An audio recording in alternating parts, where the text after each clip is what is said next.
Filey is a sleepy seaside resort on the Yorkshire coast. It's hard to believe that in the early 19th century it had a reputation for swearing, gambling, drunkenness, cockfighting, fishing on Sunday and other heinous crimes. The early primitive Methodists from nearby Bridlington were pelted with fish as they preached in the streets, and things were so bad that they almost gave up on the town. But John Oxtoby asked for a last chance to go there and preach the gospel. Known as Praying Johnny, as he often spent up to 6 hours a day in prayer, he made his way to Filey and spent much time praying for the people of the town. Such was the power of his words that the town was turned upside down. The people embraced his message and a worshipping community was established. Throughout this time, Filey was one of the most important fishing ports on the east coast, and the bay was often filled with yawls, cobbles and luggers. Fish was exported around the world, and the community thrived. The fishermen formed a choir, which was to last many years. They visited local towns and villages, sharing the gospel in song. The Prims, as they were known, grew in number. John Oxtoby had died in 1830 and was buried in Water Churchyard, not far from his home of Little Givendale, near Pocklington. In 1871, some 41 years after his death, the Ebenezer Church was opened in Union Street. It had a seating capacity of 900 and became known as the Fisherman's Chapel. The chapel still stands, but sadly has been converted into apartments in recent years.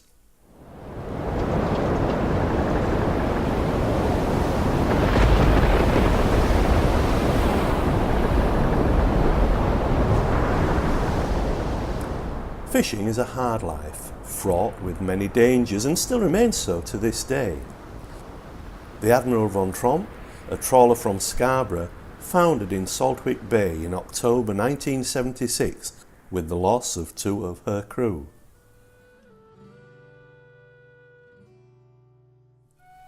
One of the most important pieces of the fisherman's clothing was the guernsey, or gansey as it is often called. Margaret Taylor, a Filey fisherman's wife, is one of only a few still able to knit the traditional fisherman's guernsey. Tradition has it actually that when a bride-to-be was going to marry a fisherman, she was expected to learn how to knit a guernsey. This skill was passed down from generation to generation with no written down patterns. It was a tightly knit and highly patterned garment made from 5-ply wool on 4 or 5 needles and extremely durable. The fishermen usually had 2 colours of guernseys, one in navy blue for working and another in grey for chapel. The patterns are symbolic, with ladders representing the steps to the harbour or steps to heaven. The rope is featured in all the fishermen's guernseys, showing a universal bond as everything was attached by a rope. The open diamond represents the crab pots and the nets, and the herringbone represents the fish. But perhaps more importantly, the guernsey for each village or town had its own identifying pattern, and in addition, families would often introduce personalised elements such as an anchor or a heart. This was particularly important when fishermen were lost at sea. Often the body was in the water for some time and then washed up on some distant shore. The guernsey was the only way of identifying to which town and family the person belonged. Margaret hoped that she too would be able to pass on her skill to her 2 daughters, but neither have shown interest, and she believes she will now be the last in her family able to knit a traditional fisherman's guernsey.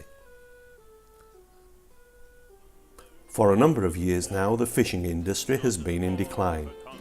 Overfishing, EU legislation and government quotas have all led to our fishing ports slowly dying. And their greed it knew no bounds.